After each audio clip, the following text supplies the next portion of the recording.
real quick before I get into like the really gritty like craft discussion is, what is your go-to beverage when you are drinking?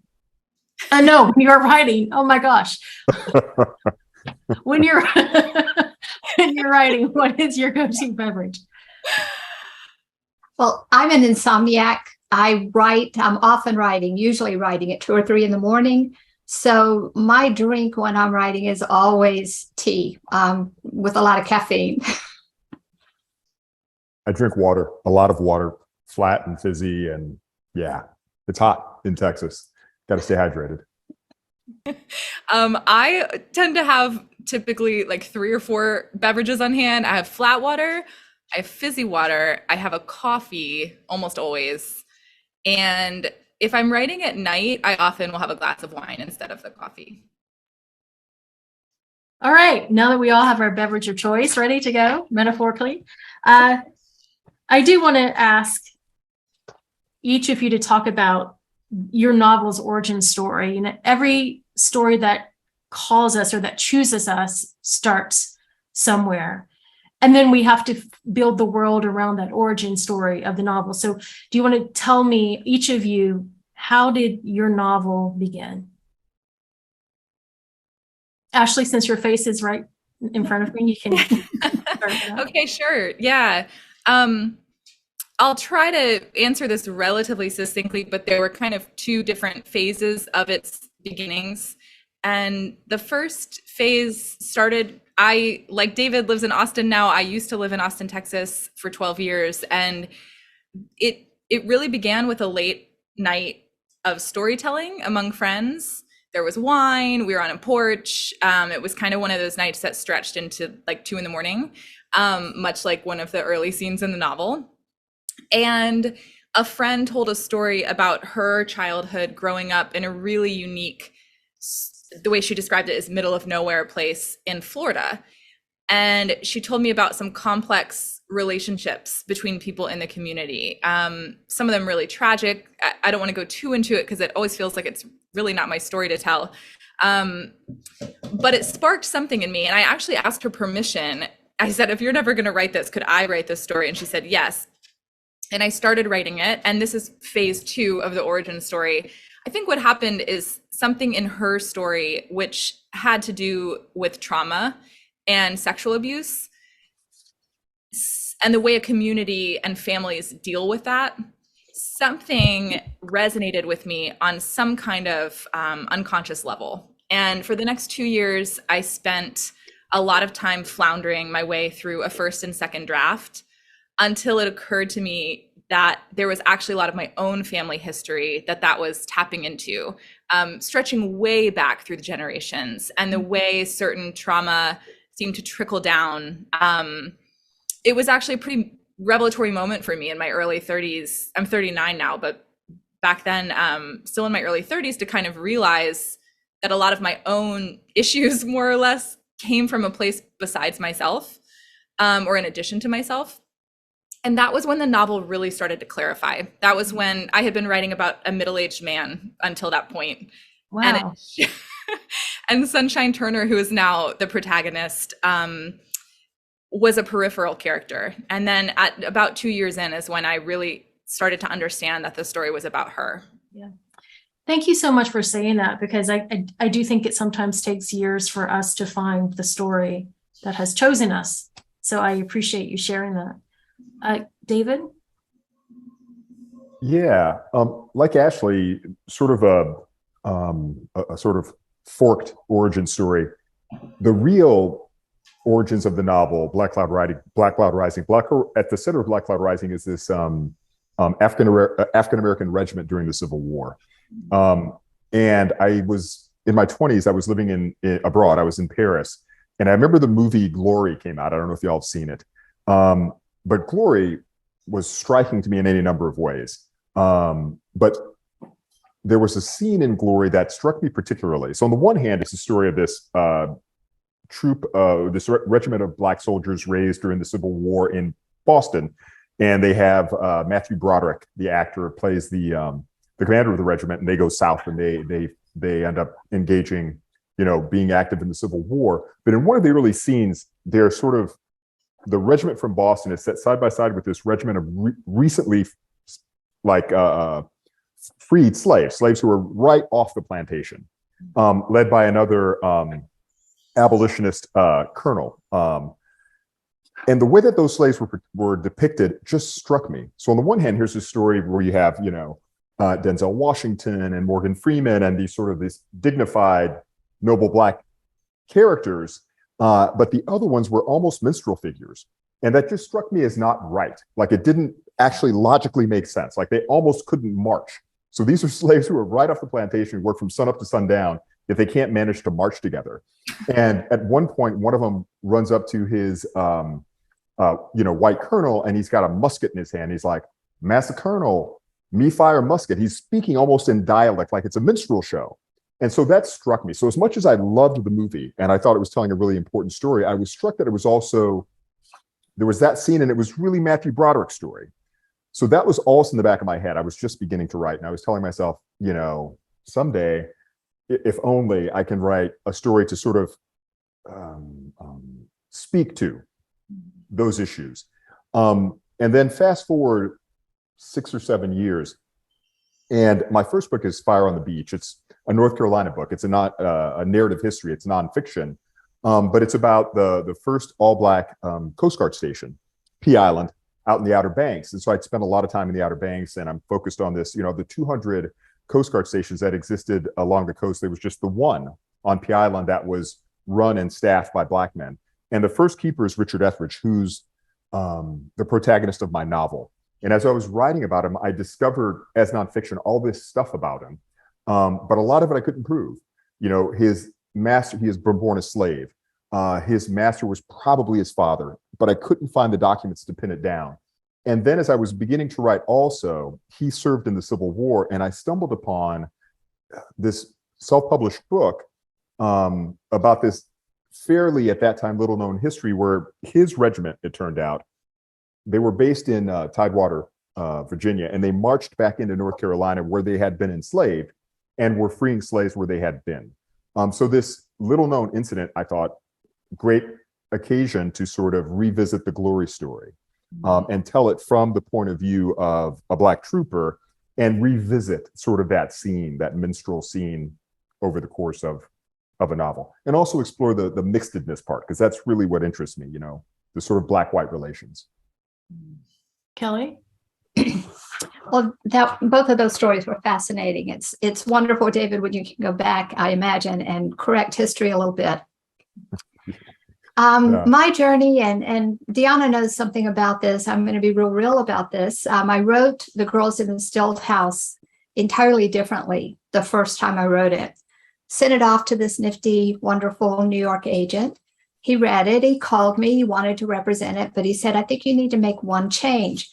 I had written Matilda, who is the Black character, from a great distance. I grew up in Natchez, Mississippi, and as I was telling the authors before, I moved from there when I was 19, but I came of age there during some very turbulent times of the civil rights movement. I came, which is a saving grace for me, I think, in an odd way. I came from a very challenged childhood, from a challenging home. So I had a different perspective about, had I grown up in a doting, loving, terrific home, I might have adopted some ideas rather than saying, whatever this person thinks is definitely wrong. So I had this other perspective. I spent just a ton of time at the library, and I stumbled on Solomon Northu's 12 Years a Slave when I was very young, which led me to a lot of other African-American narratives from the Civil War years, and then led me to books like Ann Moody's Coming of Age in Mississippi, which I recommend at every single event that I do. That is a clear-sighted picture of Mississippi in the past. But anyway, I had written Matilda, the Black character, from a very wide distance. She was a mystery throughout the book until the very last chapter she spoke, because I didn't want to overstep. I didn't want to encroach. I was very concerned about that. As Deanna knows from my pouring out my heart at a residency in Weymouth, that was my number one concern. But my agent said, the pages come alive when she's on them. She deserves equal time with the other main character. I'd like you to cut out this secondary storyline you have and tell her story. So, we all want to be published. And this was my third novel, not my first one. But I left this wonderful, this wonderful agent who had published so many award-winning books. I left him on hold for a year while I thought about this, because I'd seen so much harm done. I did not want to cause any more harm. And a year later, I decided to do it. I wrote it. I brought Matilda forward. And really, I decided that I wouldn't have taken her on in the present day. But I decided that because of where I grew up and knowing that culture so well at that time, not the 20s, but not so much farther after, and Mississippi changes slowly. So I decided I had something to offer in bearing witness to that time, to what I knew to be true. So I decided to do it. I took a long time. I finally called my agent back and I said, I have that book if you want to look at it. And he said, gosh, I've been asking myself, whatever happened to that woman from way back? But it turned out great. I knew I wanted to set a story on the Natchez Trace because I grew up at the southern terminus of the Natchez Trace. And it was a very rich area. Having grown up in Mississippi when I did is very culturally rich, politically, societally rich. And I do kind of think of this book as Southern Gothic light, a Southern Gothic bent. So I was able to take the swamp and the circumstances and the culture and kind of do that old Southern Gothic thing where you kind of flip things around, like I flipped the power around between Matilda and Ada, the two characters, to make a societal point. And I had a lot of fun with that. But really, at the heart, it's the story of these two girls finding their way. Born out of my older sister, who's old enough to be my mother, having dragged me around the trace when I was a kid, looking for ancestors in old overgrown cemeteries, like that's where the old broken tomb where the two girls hide a body in the beginning came from. I saw one of those, an above ground brick tomb that's all buckled and cracked. And you think as a kid, you're just a finger from whatever's inside there. So I used that as well and hearkened back to my childhood days of reading old Southern Gothic people like Carson McCullers and Robert Penn Warren and Flannery O'Connor, and there's a little touch of that. So that's a long way to tell you where this book came from. But I think all of you are saying something very useful, because when one decides to write a novel, whether you know it or not, and I think most of us know it consciously, there are certain themes that you are trying to explore. There are certain questions that you're trying to answer. And sometimes that learning how to do that from a craft perspective can take a very long time. I'm trying to write for my first novel now, and there are certain things I want to do, and I'm like, I don't know if I know how to do this. So would each of you maybe talk a little bit about certain craft decisions you had to make in order to communicate the themes that you wanted to communicate? Yeah, I'll just jump in. I don't want to give anything away for people who haven't read the book, but there's a part toward the end where some of the magical storyline intersects with some of the storyline that you could call more realistic. So my protagonist, Sunshine's storyline is set in 1982 Louisiana, and I think there are some ways in which it pushes at the boundaries of reality, but more or less it's a realistic story. And that intersects with this story of the Crocodile Bride and this crocodile who can talk, and all sorts of magical things happen in that particular storyline. And it took, Deanna, I hope I don't get too off track. So if I don't end up answering your question, please tell me and I'll try. But I think I'm getting close to it. So it took a long time to figure out how that intersection functioned in the novel, the intersection of the magic and the realistic or realist. And I knew in my gut, so much of this novel was just about repeatedly returning to my gut instinct over and over and over. And if I couldn't connect with my gut instinct, then I needed time. I either needed to keep working on something else in the book, or I needed just time and space away from it for a little bit. But what happened was, eventually, with enough time and enough work on the rest of the book, something clicked for me where I could see how the intersection of those two stories connected with one of the most important themes of the novel to me, which is the role of storytelling in our lives, the damage it can cause, and the fact that storytelling is also a form of survival, and of coping, and of understanding the world and understanding ourselves. When I discovered how to do that, it wasn't from a headspace. It was actually a friend of mine. So I'm sorry, I'm referring to when I discovered how to create the scene in which those two parts first intersected. It came about because I was struggling and struggling. I had written this scene where they intersect again and again, and something wasn't happening. Something just wasn't working. And a friend of mine who's an artist, a visual artist, asked me, what is the weirdest possible thing that could happen in the story at this moment? And as soon as he asked that question, something just like popped in my head. And I think it was because I had messed up the scene so many times. You know, it wasn't just, I didn't just take a break. I really was working hard. And somewhere in my brain, I was kind of chipping away at the problem. And I think I was ready for the answer when it came to me. But the craft decision I made was essentially go in the weirdest direction possible and don't worry how it comes across. Just try it. And when I tried it, I could feel that that was what needed to happen. It didn't make any logical sense until I thought about it later. And then I kind of fine-tuned some things in the scene to help connect everything together.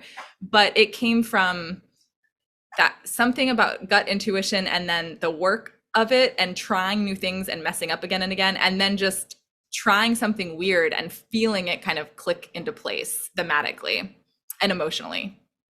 That's really important, that the process is that long, and that when you land on something, you can sometimes actually feel that it's right. Totally. Because you know your world better than anybody else does.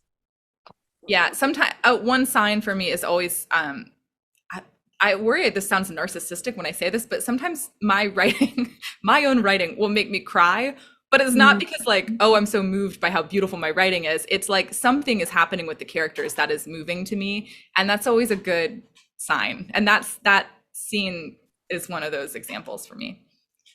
I hope that sort of answered your question, Gianna. Yeah, I mean, this is actually part of writing. Writing just isn't like that, like putting words on a page. It's also processing it in our bodies as well.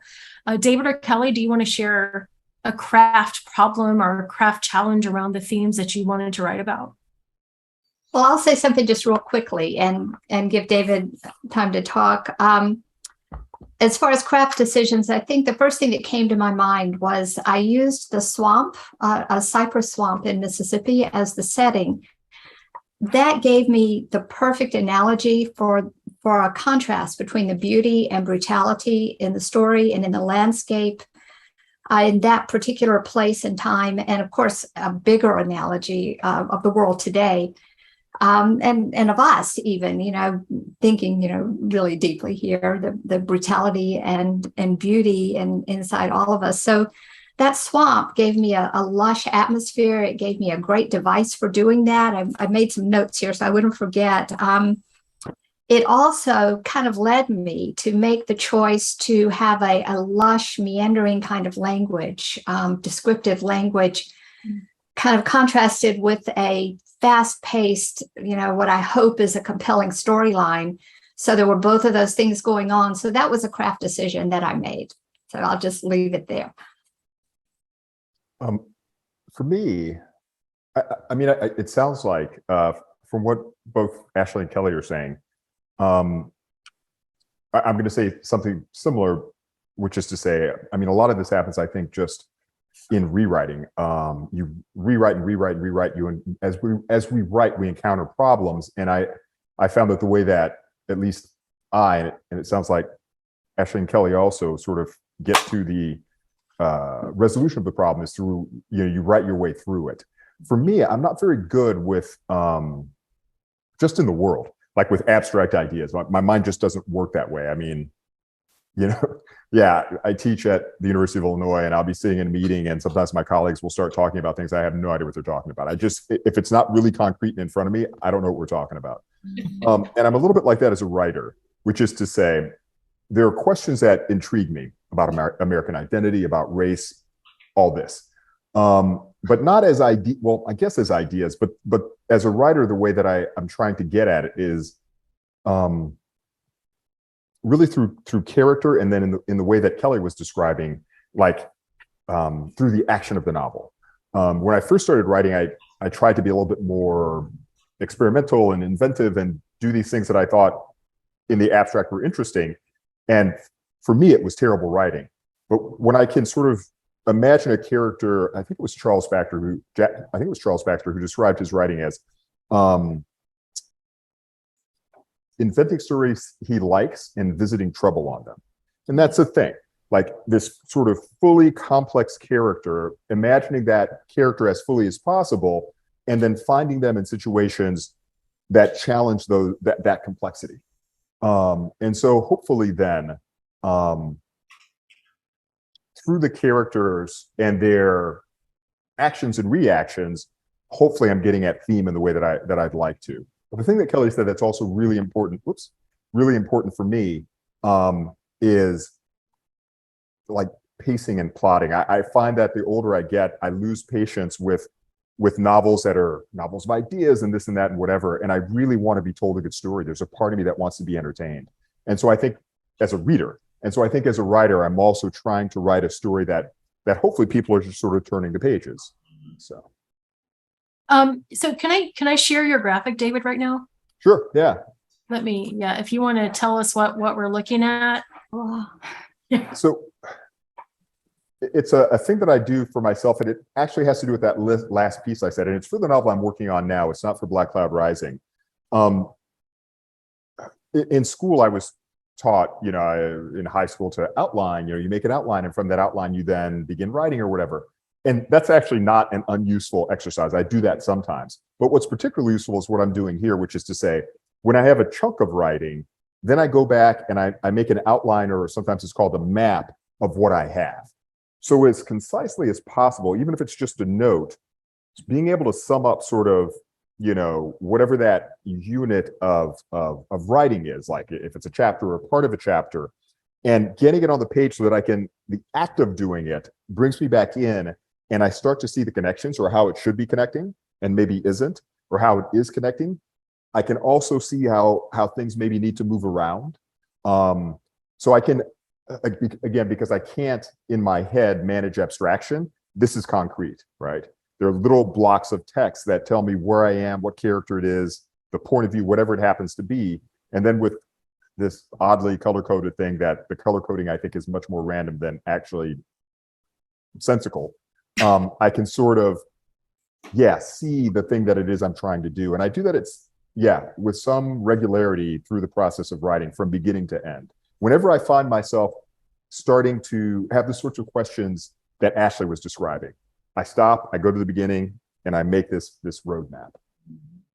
How do you know what to put on the roadmap? I mean, I know this is a stupid question, but how do you know? I mean, are you just dissecting like just little tiny chunks of your writing, or scenes, or? Usually it's chapter by chapter, and I try to describe it as concisely as possible. In this case, it's really more concise than I would typically do. For each chapter, there might be a little bit more. In this instance, I was having a big plot question, and so I needed to be able to see, this is basically the first 100 pages of plot, and I needed to be able to see those 100 pages.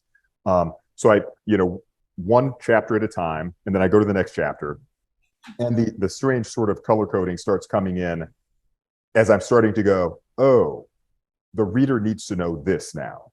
And it maybe is coming much later, or maybe it's not even there yet. So I can then start moving things around, like the strange color-coded arrows that, again, the color coding is really random. Yeah. I mean, the thing is, I could see like Ashley and Kelly's face, and they're all like, oh, because we all nerd out around stuff like that. They were like really fascinated with your thing. I do want to ask you one more question, and then I'm going to move on. And this is a question we've had several conversations, and I've never asked you, but I've always wanted to.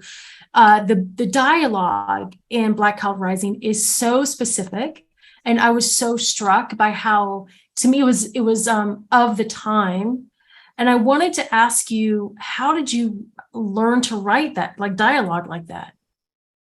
Or did it just come to you because you've done so much research about the period? So when I first started writing, like I mentioned, back when I was in Paris, or actually a little bit before that, I was reading James Baldwin, and he had exiled himself to Paris, and I'm reading Toni Morrison, and in my mind, these are the writers I aspire to be, and I'm starting to jot down things that I would call a story.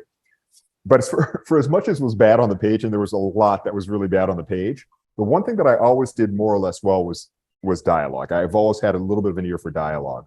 So that as backdrop, as background, when I first started doing the research for Fire on the Beach, this is in the early 90s, I wrote it with a friend named David Zobe, and I didn't even know where the Outer Banks were before we first went out there. Just sort of stumbled upon this picture of the Black crew. But the first thing that struck me, people were saying out there, Outer Banks History Center, that there was very little research that had been done. And so I thought that I was going to, I thought that I didn't know what it was going to be. I didn't know it was going to be a book, but I thought whatever it was going to be based upon interviews, because there were a lot of elderly bankers, outer bankers that were still alive then, many of whom who had been affiliated with the early Coast Guard. And so as I was meeting these outer bankers who were in 1992, 3, 4, were like in their 70s and 80s, the way of speaking was so distinct. It struck me. I mean, I grew up in Texas, and Mississippi, different Virginia, different parts of the South have different, on the one hand, regional ways of speaking, but also the ways that it sounds. And the Outer Banks was so different from anything I had ever heard. Just the sound of it and the manner of speaking. So that's always been in the back of my head. One man in particular who passed 15 years ago, but had served in the P Island Station in the 30s. His name was Bill Charles Bowser. And I always heard his voice. But then it was important to me to capture, I thought that through voice I could capture the flavor of that moment and maybe of that place.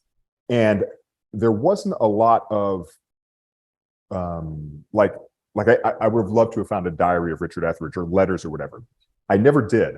But the few that I found sort of had a way of speaking, some of them from the North and whatever, but just in that era, those Civil War letters, there's when you watch the Ken Burns Civil War series, there's a way of speaking. But then I did find a Richard Etheridge letter. So there's this one letter from Richard Etheridge during the Civil War. So between what I was hearing from people like Mr. Bowser or these elderly bankers, both white and black, that I was meeting in the 90s, always stayed in the back of my head. And then I had this one instance of Richard Etheridge's voice, misspellings and all, that even the misspellings captured something about the way the voice sounded. So as soon as I sat down to write Black Cloud Rising, like I've mentioned this to you before in our conversations, Yana, like the first pages of Black Cloud Rising are pretty much exactly how they came out when I first started writing. That never happens to me. I just heard the voice, it was there. Sustaining it for 300 pages was a different issue, but the voice was there. And I think it was all that stuff that was happening before. That was a long-winded answer. I apologize. I can be a little rambling. No, no, thank you. I think what I'm hearing is when you went to write that, you had done your research. You had not only done historical research, but you had physically gone to this location and heard the way people sounded, which is part of the things as writers we have to do, particularly when we are writing fiction that is historically based. I know Ashley has a background in acting. And as part of a character study, you do pay attention to the way people move, to the way their inflection, to their tonality of how they speak. And all of these things inform your work when you sit down to write that novel. I want to ask two more specific questions and then maybe open it to Q&A. I really want to know, particularly from Kelly and Ashley, all of your novels, or even from David, all of your novels have lots of characters. There's a whole entire world in your novel.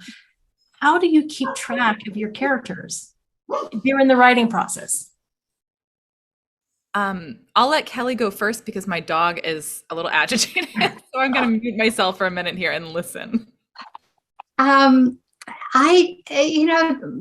novel is structured in it kind of an unusual structure where the two main characters start out together. Then I go back and tell one of their stories from starting a year earlier, and then they come back together at the end. So it wasn't so difficult. They weren't all on stage all the time, although the two main characters were pretty much constant.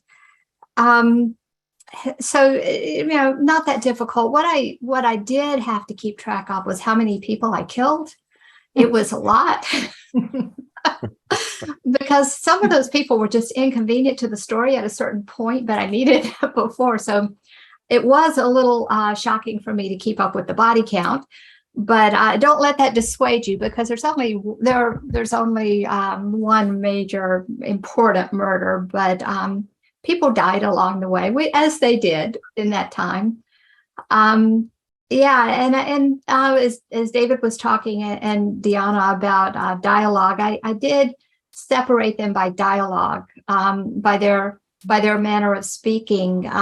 Being in the 1920s in Mississippi, and again because I was so careful about not wanting to. I was just careful about my decisions. I gave both of the two main characters, both the white character and the black character, words that would have been used by both black and white people at that time, but I gave them different words. A lot of those words came to me from my elderly grandmother, who lived to be just lived forever, and knew stories from way, way back. And she had mannerisms and ways of talking. But just to kind of go off topic with dialogue for a minute, what I didn't want to go anywhere near, serious dialect.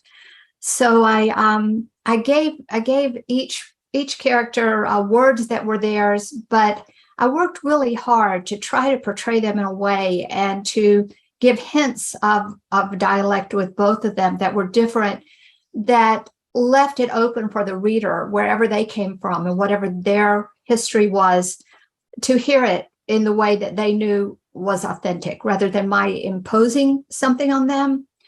And that those differences in the way people spoke, even though it was mostly subtle, definitely put me in the world of each of those two different characters, distinctly. I don't know if that makes any sense at all, but no, it totally does. I just recently read the book again, and I was noticing that. I really, I'm not real big on heavy dialect in reading, and I definitely didn't want to go there, but I love the idea that the reader would bring their own authenticity to it. So I hope that I accomplished that somehow. I want to go ahead and share the picture you sent. Okay. Talk about that for a second. Let me get my screen share on. It's my secret weapon. It really is. Because I think this is fascinating to me. Do you want to explain what we are seeing? Yeah. Okay. A friend of mine wrote about this in Writer Unboxed. It never fails that when you have a problem, a plot problem, or you don't know where you're going, or you have some kind of issue that's preying on your mind, when you get in the shower and you're not thinking about it. I know this happens to a lot of writers. It happens to me all the time. When I'm not thinking about it, it's the one time in life where I'm not rushed. I'm not at my computer. There's no expectation. And I'm just taking a shower and I'm closed off from everything else. And the idea would come to me, it just out of the blue, the answer to the problem that I'm having, or a new plot twist or something. So I would get out of the shower and I would go about whatever I had to do next, and I would forget. So I bought some packages of kids' bathtub crayons. And these are really cool because you kind of screw them out like an electric pencil. They keep a sharp point on them, but they're made for kids to write on bathtub walls. And I keep one in the shower. And if that happens, sometimes I have had half a shower wall just covered with something that looked kind of like David's outline. And it is magical because I don't have those thoughts thinking, sitting at my computer trying to figure things out. So yeah, I've sent this to writers when they're starting a new book. And it seems silly, but this really is magical for me. I take a photo of it after I get out of the shower. take it to my computer at my next writing session. And it's not like something you think of in the night, and you write it down and it's horrible when you wake up the next morning. Shower ideas really are winners. So there you go. There's my secret weapon. I recommend it. That. I am totally all for it. That's when I'm working on acting pieces, that's when I do my best character work, is in the shower. Yeah. So, Ashley, how did you keep track of all of your characters? Gosh, I started off when Kelly was talking, I was trying to think of an answer, and then I got really wrapped up in her response and was hanging on her every word. And I'm trying to think through. And I'm going to go ahead and share one of your stuff. Oh, sure. Okay, so we can look. Well, and actually, this is probably the answer, is more handwritten notes to myself than anything else. And then, David was saying also, like, really finding the voice of the characters was a huge part. And then it wasn't a matter of keeping track. They just really integrated themselves into the story. What's the numbers? What's the math for? Oh, probably like bank statements or something. Figuring out just how little money I had in my account. Yeah, I'm taking a look at this here. This is so funny. This is a really old draft. You can see there's a note. When I talk to myself, it's always Ash. Ash, stop doubting. You're smart. You'll figure this out. Yeah, so I think really, like, voice was hugely important to me. I'm actually a little bit honored that you think my book has a lot of characters. To me, the world felt on the smaller side, but it did expand. As I went further back into the generations, it expanded. And then it was about characters' voices, a lot about physical appearance. There's something that happens to me when I write, where when a character is really hitting it with when their voice comes to me, their physical appearance also shows up most of the time. And that's very helpful for me just in holding the world of the story in my imagination. I'm a really visual person. So being able to, well, actually, I related to what David said about not, like, abstraction doesn't really work for me. Visualizing something in my imagination is different. For me, that's a form of concreteness. And so along with the voice of the characters often came this sort of physical appearance. And then when that happened, I felt like I understood their presence in the story, and they were always kind of nearby for me to kind of invite back into the story when it was appropriate to do so. And tons of handwritten notes. There's a question in the chat says, what do you consider the ideal number of characters? I would think that your story decides that for itself. Totally. Yeah. I started off writing, I thought I was going to have like two main characters and a few minor characters. And then it turned into multi-generational. You just keep showing up. It's like, who do you think you are? They just walk up and say, hey, I'm here. Yeah. I want to move now to start asking some questions. People could submit a few questions in advance, so I want to ask a few now, and either of you can jump in. Any of you can jump in. Is there a cutoff point between a novel that is factually historically based and one that is sort of historically based?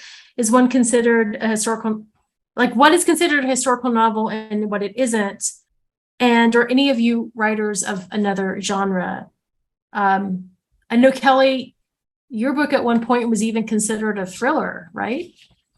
I think Publishers Weekly reviewed it very kindly and called it, I think they reviewed it as a thriller, a mystery or a thriller. I think it was a thriller, which surprised us all because it had never been called that before. And it's really not, I don't think, very thrillerish, but I love Publishers Weekly, and they can say whatever they want to as long as they say all the other good stuff they said. So I've never thought of it as that.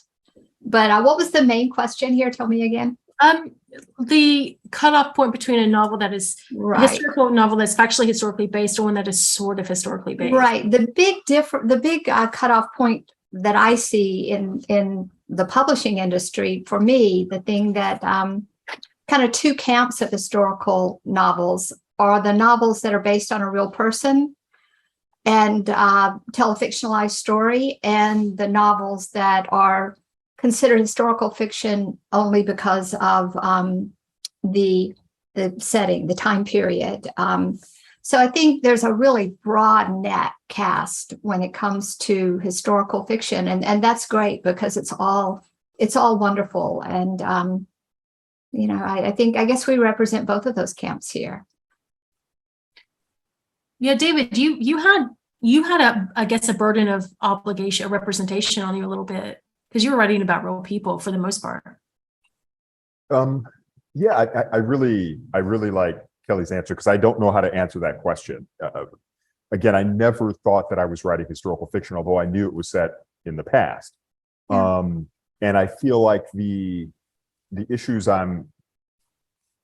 themes I'm interested in pertain as much today. I'm sort of that school, learn your history or repeat it. And sometimes I feel like we're repeating it. Maybe oftentimes. I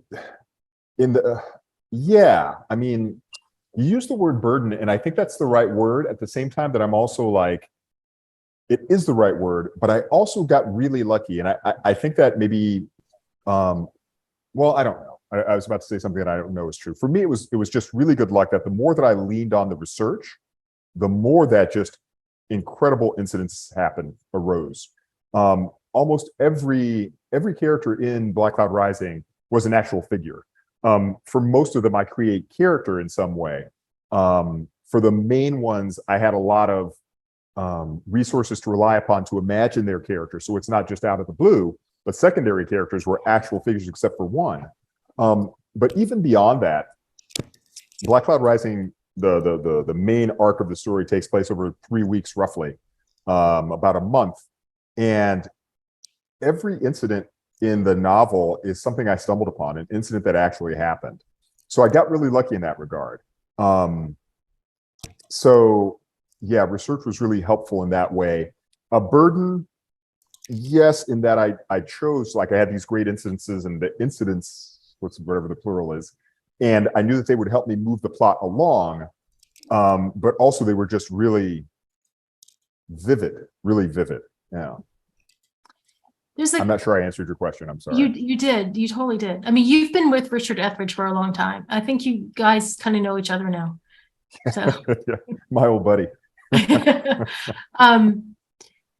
There's a couple of questions in the chat, and then before we end, I want to get to sort of how you all got published with this novel, but I want to wait until the end. But there's a couple of really great questions from Savannah Wade.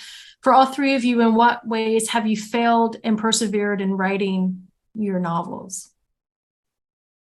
Well, I mentioned that this was not my first. Oops. Yeah. No, go ahead, Kelly, please. Sorry. This was not novel number one for me.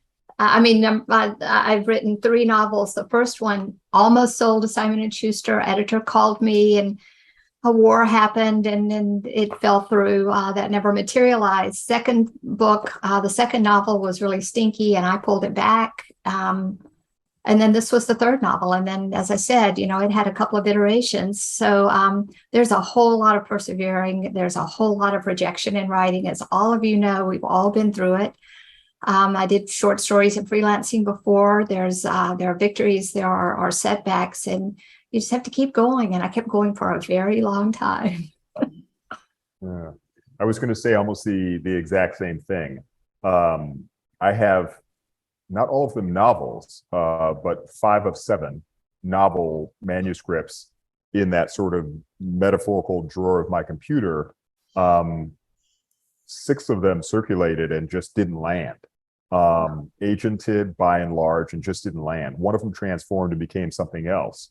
And so even with Black Cloud Rising, like I got to this after a novel that I'd been working on for almost a decade failed. It did the rounds. I had this great agent, loved it, got it, which were 2 different things. I had other agents who were interested in, I was less interested in the fact that I didn't think they understood what I was writing than just, this particular agent got what I thought I was trying to do and loved it. And it circulated and bombed. And that's when I started Black Cloud Rising. And Deanna mentioned, I've been with Richard Etheridge so long. it was the fastest I'd written a novel, which is to say, I sort of word the first to the end was about 18 months. And I felt really strongly about it. And with that said, I didn't have an agent at that point. The agent, the agent who loved the previous novel, ghosted me and then dumped me afterwards. So I'm sort of in the wilderness. And I felt really strongly about this. And I was querying agents, and I queried 150 agents. My agent is agent number 151.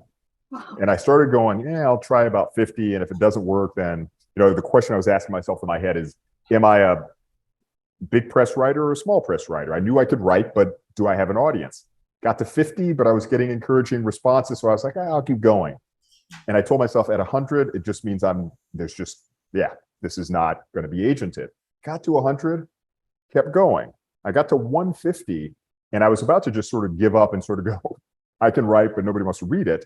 And through a friend of a friend, there was a small press that was interested, and I was going to go with them. I'm a small press writer. This is okay. It's a really good little press, and that's fine.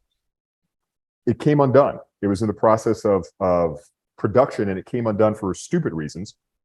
So suddenly I'm in the wilderness again, and I just by chance, my current agent is one of those agents that if he were on this Zoom, he would go, yeah, no, I accept all queries, but you can't get his information. He's with a big house, and you just, or agency, and you just can't get his information. And so I stumbled upon a website of a writer who had gone through some terrible experience and was really mad and is more competent with digital stuff than me, and had this website with all these agents' email addresses that you can't contact.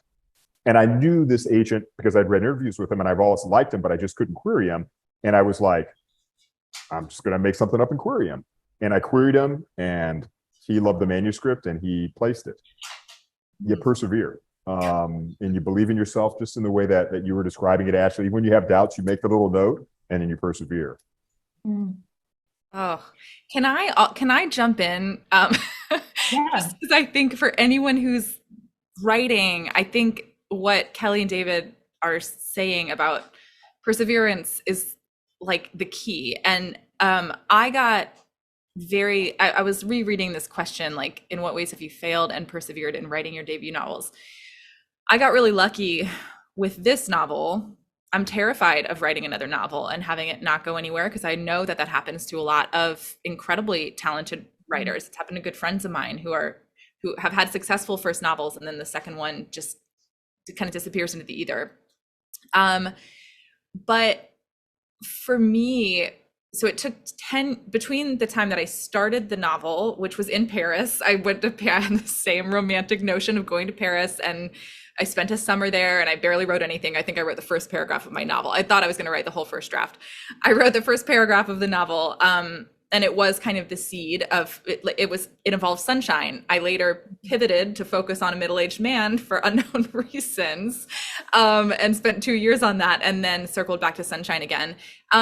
But all in all, between that moment in Paris and the time the novel got published, it was a 10-year process. It's a fully 10-year process. And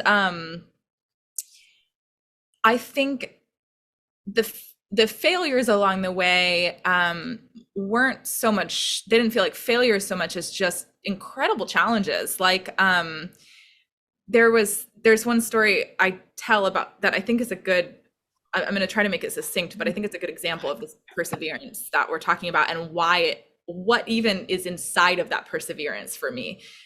So I was going through this phase back when the novel was still about the middle-aged man, and I just couldn't figure out why it wasn't working. I knew something wasn't working. I also knew for some reason I needed to write the novel. Like, just something inside of me was like, you've got to keep going with this thing. And I still don't fully understand what that something was, but there was something there that in me that I kept listening to that said to keep writing. And I just quit my teaching job in order to tutor part-time, which was like pretty kind of risky money-wise. And I was spending all this time writing, and I was having these just total meltdown freakouts. Like, I would open, so this is what I mean. I wouldn't consider this a failure so much as just like a horrible time in my life. I would open my novel, like literally open the laptop and just burst into tears and have to close it again. And I was just having a total meltdown, I think, around what is this about?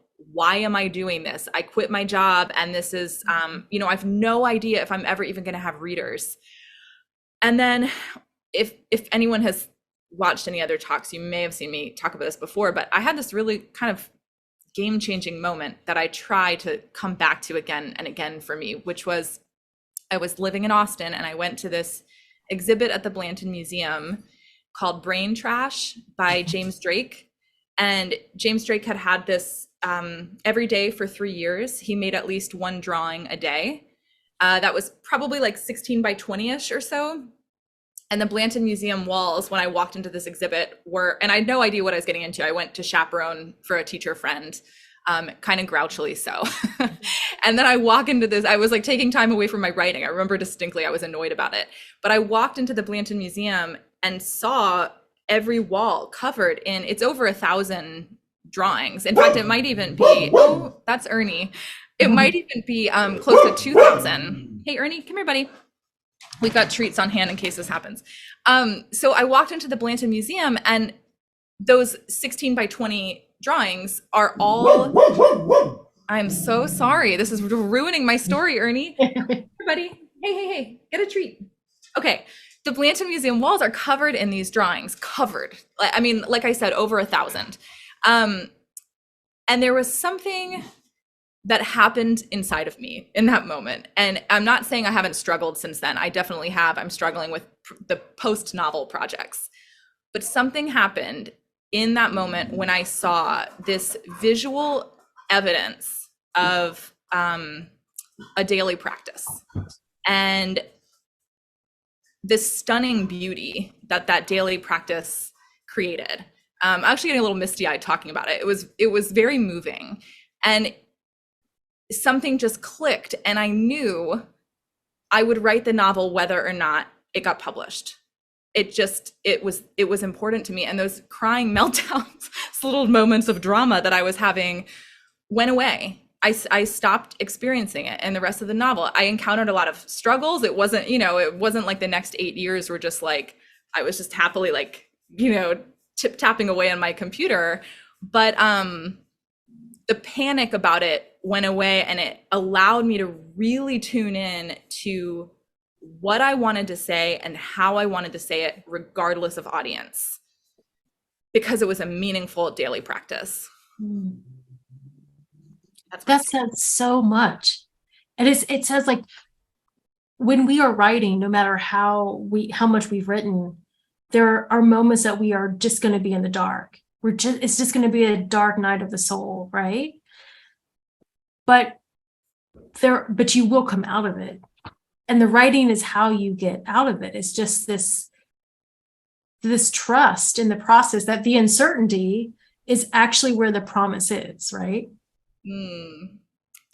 That's lovely. That's a lovely way to put it. And then I don't know where people are who are on the Zoom tonight. I don't know where they are in their writing process or how experienced writers they are, but everybody goes through these dark moments, like every single person. And everybody goes through these moments of not knowing what you're going to do with this manuscript. And it doesn't mean that you're less of a writer, or it doesn't mean you're a failure. It means you're actually like really friggin' normal, as you've heard from what everybody on this panel has said. Like you're actually doing something right. You're engaging the process when you have these ups and downs. It is 8:01. I don't want to ask for more time from you because I know we all have lives outside of Zooms. But I do want to ask each of our authors. First, I want to show the books. This is Kelly's book, Crocodile Bride. Ashley's Oh my gosh, Ashley, sorry. Okay, it's late, yes. Deanna. This is Kelly's book, Girls in the Stilt House, which you do need to buy a copy because if you go to your library, there's probably going to be like an 80% hold on it. And then this is David's book, Black Cloud Rising. And I do want to encourage you, if you have not read the books, to please do read the books. These are all wonderfully written, and they're all important. They all deal with important themes. But as we close out, I want to thank everybody for coming this evening, but I want to ask our three authors if they want to offer any closing statements.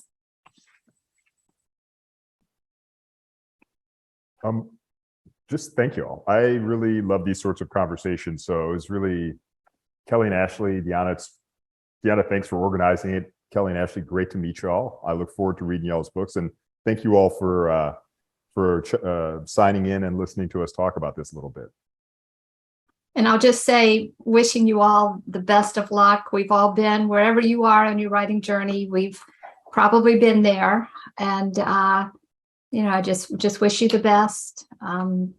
Thanks for being here. Lovely to meet Ashley and David, and good to be with Deanna again. Thanks for inviting me. You're welcome. Ashley, anything you'd like to say in conclusion? Well, I had my big story. Yes. I feel the same. This is just lovely. These events always feel like this. I didn't know this before I went on the book tour, but like this really special way to process a little bit of the decade that I spent writing this. And it also is a way to just meaningfully connect with other writers, which is something that in my little cocoon of writing the book, I didn't always do. So just really grateful for you for organizing it, and grateful for the great questions in the chat and for everyone who showed up. Yeah.